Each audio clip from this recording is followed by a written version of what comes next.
Don't sign that contract. The man across from you is under investigation for fraud. Stall him and leave immediately. Your translator is lying. The words sliced through the quiet dining room like a blade. Every head turned. Millionaire's pen froze above the contract. And in that single breath, the air shifted from celebration to danger. Your translator is lying. The warning came from a voice no one expected to matter. A young black waitress stood beside the polished table, her tray still in her hands, her eyes steady but tense. The millionaire across from her paused, confused. Round them, crystal glasses shimmered under soft golden lights. Investors leaned back in their chairs. The translator sat upright, calm, almost offended. The millionaire Victor Hale had built his empire from silence. He was known for listening more than he spoke. But tonight, he had trusted another man's voice to speak for him. He did not understand the local language, depended on the translator seated beside him, and now a waitress. Someone invisible to most of the room had just risked everything to interrupt. Victor looked at her carefully. She was young, maybe late 20s. Her uniform was simple, but pressed neatly. There was something in her eyes that did not shake. Not fear, not anger, something deeper. Her name was Amara Johnson. Most of the guests did not know that she had once worn a very different uniform.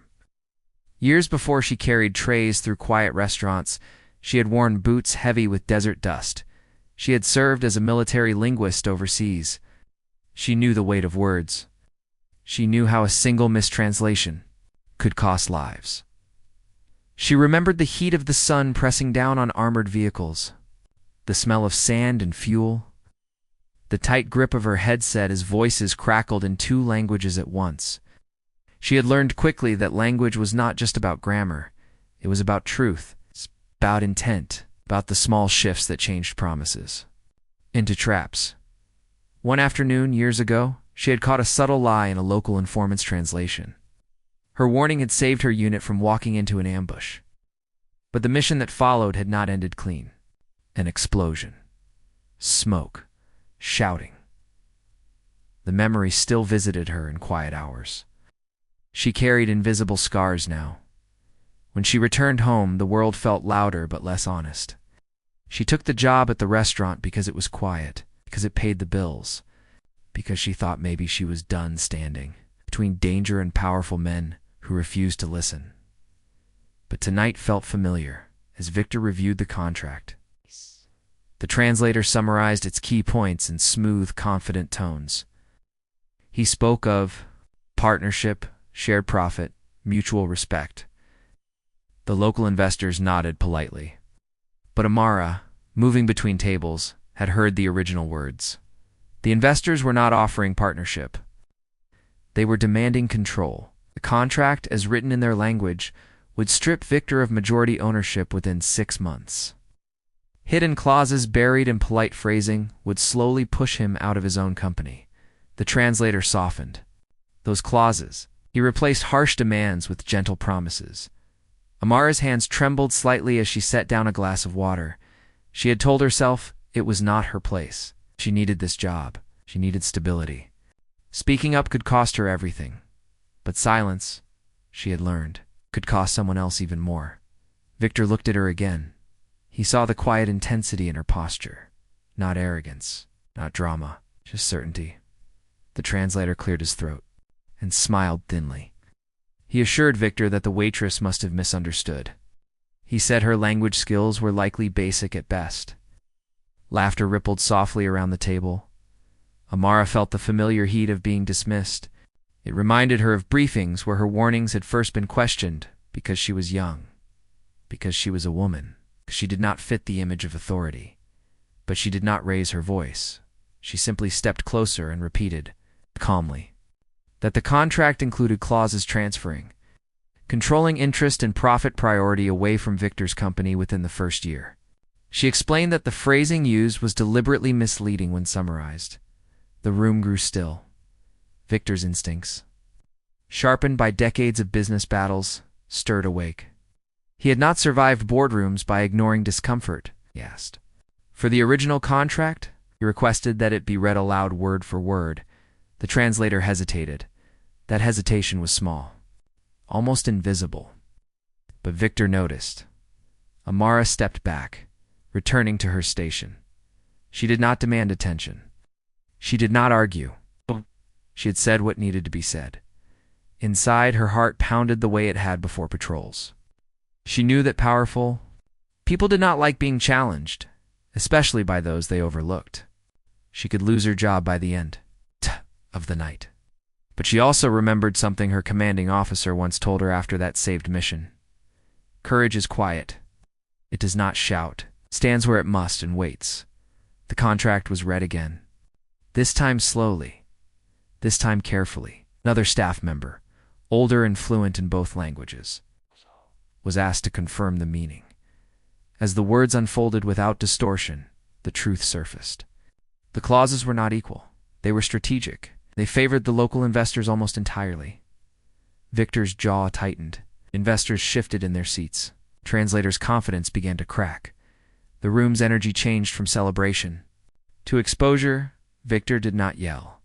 He did not slam his fist. He simply closed the folder gently. That quiet gesture carried more weight than anger. He turned to the translator and thanked him for his time. His voice was calm, but firm. The partnership, he said, would not proceed. The investors protested, claiming misunderstanding. But trust once fractured does not mend quickly. Amara continued to serve tables as if nothing had happened. She kept her eyes lowered, her movements steady, yet everyone in the room felt the shift in power. Victor rose from his seat and walked toward her. The dining room watched. Some guests felt embarrassed that they had laughed earlier. Others felt a rising respect for the woman they had barely noticed before. Victor stopped in front of her and asked where she had learned the language so fluently. She told him simply that she had served overseas as a linguist. She did not list her awards. She did not describe the nights of fear or the friends she had lost. She did not speak of the explosion that still echoed in her memory. She only said that words matter. Victor studied her for a long moment. He saw not a waitress, but a protector. Someone who understood risk and responsibility. He told her that loyalty is not proven by position, but by action. And tonight, she had protected a man she did not even know. The translator left quietly. The investors followed, their polished confidence dulled. But the night was not over. Victor asked Amara to sit. She hesitated. She was still on shift. Manager, who had watched everything unfold in stunned silence, stepped forward. Instead of reprimanding her, he nodded with visible pride. The entire staff had witnessed her courage. Amara sat across from Victor at the same table. Where she had stood moments before as a server, he asked her what she planned to do with her life. She admitted she had not figured that out yet. She had been focused on rebuilding, on finding steady ground after chaos. Victor listened the way he always had, in silence. Then he made an offer. Not charity, not reward. An opportunity. He needed someone on his international team who understood language, culture, and integrity. Someone who would tell him the truth, even when it was uncomfortable. He told her something that would later echo far beyond that. Restaurant. The strongest voice in the room is often the one willing to risk being ignored. Tears stung her eyes. But she held her composure. This was not about money. It was about being seen. Other diners began to stand slowly, not in spectacle, but in respect. One by one, they acknowledged her bravery with quiet applause. It was not loud. It did not need to be. It was sincere. Amara realized something in that moment. The uniform she wore did not define her courage. The battlefield had changed, but her purpose had not. She still stood between truth and deception. She still protected others from unseen danger. The restaurant that once felt like a place of invisibility now felt like a stage where integrity had been tested and proven. In the weeks that followed, news of the incident spread quietly through business circles. Victor restructured his team with greater care. Transparency became his company's foundation. The failed contract became a lesson, not a loss, and Amara stepped into a new chapter of her life.